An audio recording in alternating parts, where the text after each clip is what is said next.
Right, so we're here at EICMA for the launch of Triumph new motorcycles for 2019, and while we're here we've made a new announcement for an ambassador for Triumph motorcycles for our race partnership with Dorna and the Moto2 Championship from 2019. And our new ambassador is none other than James Toseland, 2 times World Superbike champion, the youngest ever world champion, former MotoGP rider, and of course BT Sport commentator for MotoGP, Moto2 and Moto3. So James, welcome to Triumph. Thank you. That's a lovely introduction, by the way. Oh, good. Yeah, that's the best I've ever had, I think. I'm glad to hear it. You've ridden this bike, or you've certainly ridden the engine. What do you think? Well, it was in the deluge of what it was at Silverstone, wasn't it? And it was awful. In fact, I think I was the only guy that was out on track that weekend. As we know, the race was all cancelled, but 7 years of not riding, to say it was exciting was an underestimation. It was just incredible. I thought the performance of it, I rode 600s back in the day 20 years ago, but then this 765 engine, it had no reference to what I could remember all those years ago. And I think the boys are going to love it. I know they've been doing a bit of testing. I've heard a little bit of a whisper that they're almost a second quicker than they are on the current Moto2 bikes. That's good to hear. Obviously this is the Triumph chassis and everything else. It wasn't like the Calyx or the KTM or Sutra Speed Up, but just engine performance alone with the Magneti Morelli electronics on it. That's got the anti-wheelie and the launch control. No traction control actually, because that's not allowed.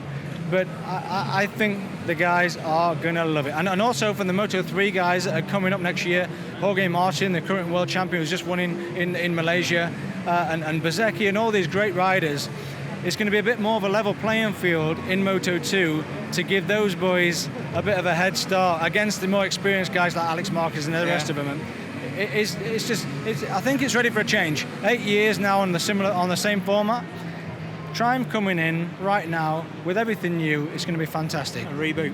Yeah. And I think you're going to ride this, if I understand it, at Valencia in the last race, just before the Moto2 race maybe on the Sunday. Is that right? Not in the race, by the way. But I'm going to be doing a couple of parade laps because it got so rained off in Silverstone, because we were supposed to be doing it at Silverstone, but then we've moved it to Valencia, and I can't wait to get my leathers back on again and have another couple of laps round on it, because I enjoyed it so much at Silverstone that I'm going to put some earplugs in this time, because I forgot my earplugs at Silverstone. It was so loud, and that's another thing as well. The noise is so unique and different. That's going to be really, really something when there's going to be 25, 30 of them all on the grid. Yeah. It's really going to give the championship a real boost. Yeah, I heard 3 of these testing earlier on in the year, even 3 on track. Oh, you can feel it in your chest. It is, and you know, I mean, they are loud machines. Yeah. And when you get nearly 30 of them, and like I say, from Alex Marquez, who's been one of the most experienced, to Jorge Martin, who's coming in first, because it's such a new format, new engine, new characteristics, a lot of more torque. There's about 7 brake horsepower more with this Triumph than Honda, and I think with that, it's going to give a little bit more rideability to delete the experience that the experienced guys have got to give more of a chance to everybody else. It's going to be great. Fantastic.